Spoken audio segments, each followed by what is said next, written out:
name's Charlie Gunningham. I'm the principal and founder of Burst Advisory, which is my own company. I don't have any employees. I don't have any boss. I work from home, no office. I love it. And I work with tech companies and startups of all shapes and descriptions. So originally I'm a school teacher from England, taught economics. I had 3 jobs on 3 different continents, taught in just north of London. And then I went to Singapore, taught there in a big expat school, but I always wanted to come to Australia. My older brother moved here in the 80s and I came over as a backpacking teenager uni student and loved Australia. I went, what is this place? Got to live here one day. And got a bit waylaid in Singapore, got married and had a great time. In fact, the first time I came to Perth, I was busking with a skiffle band, Christmas '91 on Hay Street Mall and Murray Street Mall. And finally got here in '97 to do an MBA. I came out of the MBA and I set up a .com. So I left teaching. What you call now an early stage tech startup, but back then were the .coms. And most of them did not survive, but we did. It's called AussieHome.com, commonly confused with Aussie Home Loans, nothing to do with Aussie Home Loans, AussieHome.com. So we were like a real estate.com before real estate.com came here. They got here and put boots on the ground in 2003. We got out in end of 99, went through the whole highs and lows like you do in the first few years of a startup. Did a deal with realestate.com, then Domain came over, did a deal with them, did a deal with Rewa, which actually kept us alive. So we fed our properties to those sites. And then after 10 years, we were very profitable and growing. We were acquired by Rewa. So I went to run Rewa.com. So when I was at Rewa.com, I saw all these startups doing amazing things. And what blew me away at this first startup weekend I went to in September 2012 was people had an idea on a Friday, like literally a 1-minute pitch. They hadn't worked on it before. By Sunday, they had finished products, and some of them had revenues. That just was amazing to me. I was going, wow, there's some talent in this town. So I started writing about them. I went to Business News, and I wrote 250 stories when I was at Business News about startups. They didn't have a tech writer. I then exited out of Business News in 2017 and joined the Accelerating Commercialization Program. I saw that there was a real lack of funding for startups.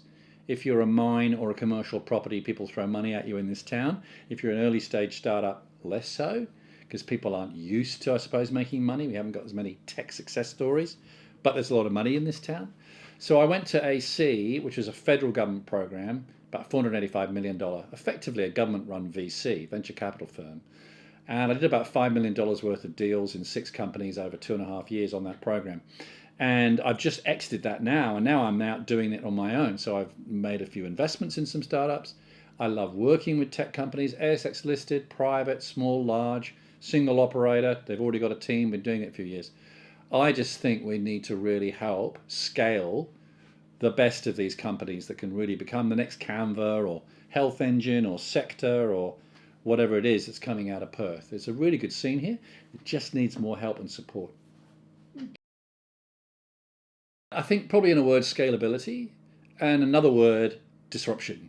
So startups are doing something different and new. So I don't classify a new pharmacy or a new jewelry or a new real estate agency as a startup. To me, that's might be a new business and it might be a very good business, but I'm talking about something that can scale exponentially, right? So as you add new clients, there are no extra costs. There's no marginal cost to having your 100th client, your 1000th client, your 1,000,000th client. They just literally sign up and pay you money and off you go, and you can scale them. So scalable business model, scalable technology, that's exciting. You can create a company like Canva that's now worth $8.7 billion in 8 years. And they started here in Perth in 2012, 2013. I remember Mel and Cliff very well when they were doing Fusion Books and trying to raise the money, and they couldn't raise the money here either. So they had to go to Sydney and then get money from Silicon Valley. But there's an example of a company that scales fast. B2B SaaS companies, I personally like that. So business to business, software as a service, subscriptions model, that's what I like. I find them really interesting. They're not only scalable, but hopefully doing something disruptive. They're disrupting a whole industry or disrupting an incumbent. That's exciting. And yeah, it is a little bit of, David versus Goliath. So many things can go wrong. So many things go wrong because they're doing something really disruptive and difficult, right? I mean, a startup journey is a bit like banging your head against a wall for 5 years. It's going to hurt. It's great when it stops, but it's probably about as effectual as that. Often that's what you're going to get, a lot of pain, and it's not going to work. Hopefully, if it's not going to work, you're going to find out early might have pivoted a few times, kill it and go and do something else, right? Now I've forgotten what the question was. What was the question? Went off a tangent. What are the mistakes. common mistakes? Yeah. So many mistakes. Firstly, it's hard, right? So don't worry about it. If you've never made a mistake, you've never made a decision. So you do the best you can with the information you have, but because it's uncertain, nothing's guaranteed, and that's part of the fun, right? No risk, no fun. But the common mistake I see, and I sit down with startups a lot and tech companies, is they tell me all about their blooming technology and its features and its benefits till the cows come home, and I don't know who the customer is. And I don't know what problem they're going to solve. And if you're not going to solve a problem for a customer, they're not going to pay you. And if they're not going to pay you, you haven't got a business. I've sat down with people and I go, where's the customer? Where's the customer problem you're solving? And I have to stop them and go, who's your customer? What problem are you solving? Why are they going to pay you to solve that problem? You haven't sorted that out. That's like page 1, first paragraph. Got to sort that out. The easiest thing to do is go and build a product. Get some money together, build a product with some lovely features. Hardest thing to do is to sell it to a customer so they're paying you. But you'll only succeed in that if you're solving a problem for them. Well, I've had people come from over east and they really like the local scene here. You know, go to the West Tech Festival, it's coming up in December. That's pretty amazing, right? It shows you what's going on. So there's a great flourishing scene, but there is a severe lack of funding and support. And I'm not saying that every startup should be funded. Absolutely not. Most of them should not be funded, and most startups should not be looking for money, because the best money is from your clients. Do it without shareholders. Do it without that added responsibility. But sometimes you've just got to build the rocket ship before it takes off, and it needs a little bit of money. We're not asking a lot, but I wrote an article about this recently in Business News, and I've been banging on this for years, but if you take the total amount of money that's invested in WA companies, it's somewhere around $8 billion a year invested, not M&A, that's invested into capital raisings. Of the 8 billion, what percentage of that last year went to early stage private tech companies? 0.3%. 0.3%. It's pathetic. That is not good enough. How are we going to find the next Canva or Health Engine or Sector or whatever it is amongst that? It's just ridiculously poor. And that, I'll keep banging on about that until the penny drops. You know, I'm not saying everything should be spent on startups, but more than 0.3%. What sort of economy are we sleepwalking towards? One where I use Apple, Google, Facebook, Uber, Airbnb, LinkedIn, Spotify, Netflix. Common theme, they're all foreign-backed, well-backed, overseas tech companies. I'm a sucker, I use them all. Oh, Tesla, there's another one. Don't use Tesla, can't afford it, but you know. These are massive, disruptive tech companies. They don't employ many people in Australia and they don't pay much tax. I've got nothing against them, but where are the Aussie tech companies? Seriously, I'm making a really serious point here, a macroeconomic point. You go Atlassian, you go Canva, and then you go, okay, name me a third one. Got to do better. And that starts with supporting the early stage. It's interesting because this year, when COVID hit, we went into a lockdown in March, I was still on the government program. And the first thing we were told to do is contact every single company we've invested in, we've given a grant to, and make sure they're okay and how can we best support them, right? And have they got a product that can help us get us out of COVID, right? So I rang around, and the resilience and the impressiveness of the founders was just breathtaking. People have had, you know, their revenues go from 0 up to 300,000 a month, go back down to 10,000 a month, and it's just, that's what happens. It's a roller coaster. And by the way, a few months later, they're back up to $500,000 a month. I mean, hats off to them. I just, you know, fantastic tech founders, what they go through every day. COVID was like, meh, it's just another one, right? It's just another sling and arrow thrown at them. So very, very impressive.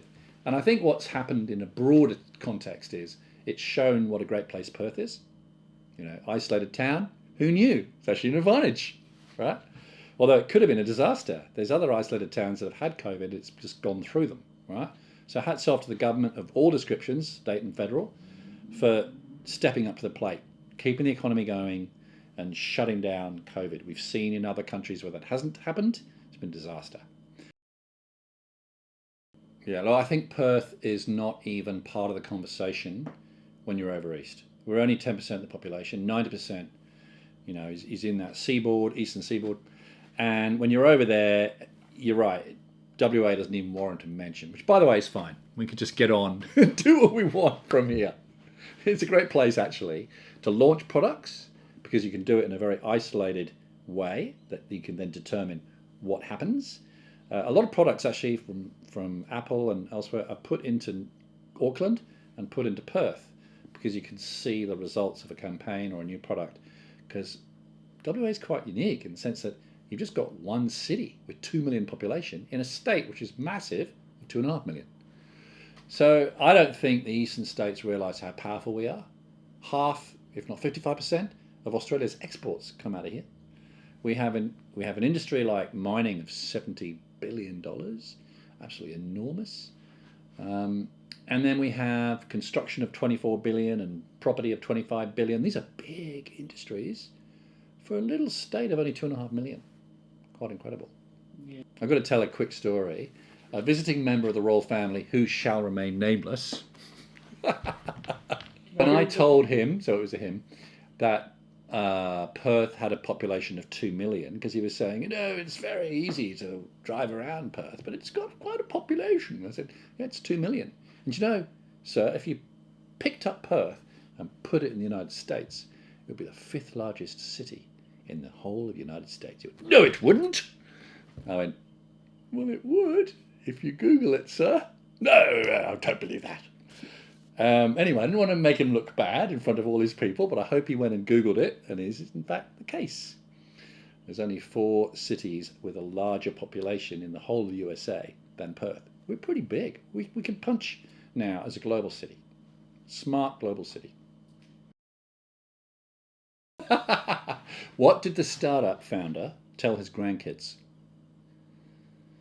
Kids, I started with nothing, and I've got most of it left. There's a serious point there. Failure is not a problem. We get so hung up about failure. No. In other cultures, it's almost like a badge of honor. You've had 2 or 3 failures. I don't say you do a startup just to fail, but there's hardly any downside, especially if you're fairly young. You've got lots of time to recover. You're not risking a lot of assets. Go and do it. Go and do a startup. Work for a corporate for a while, but then go, no, I'm going to go and boom, go and do a startup. Well, I'd certainly, if they're really passionate about doing it and they've seen a big problem they can solve elegantly using technology, and hopefully there's a customer in there that will pay you to solve it, keep going. Now, a lot of people will say, nah, that's not doable. Nah. We were told, Nick and I, we both were not from here. I was from England via Singapore. He's a Swiss guy via New York. We met on the MBA here. We got the idea for Aussie Home. And you know what most people told us? You're not from here, you see. You see, you've lived in New York and Singapore and Zurich and London. You can't drive around and see houses. You can in Perth. The internet's not going to happen here. It's not going to be needed because you can drive around and see houses. And I went, what?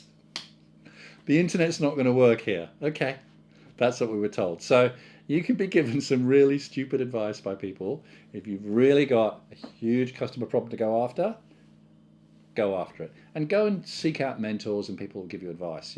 I'll always have a cup of coffee with a startup founder and I'll pay for the coffee. And there's lots of people like me around that will give their time and point you in the right direction. Get into the startup community. Go to startupnews.com.au, right? Listen to the Startup West podcast. Get engaged in the startup community. Meet other founders, mentors, advisors, backers, people who've been there and done it. Tech guys, entrepreneurs. Get into it. It's all good. And there's loads of stuff still to be done. Loads of opportunities out there. I'm Charlie Gunningham, and this is Untitled.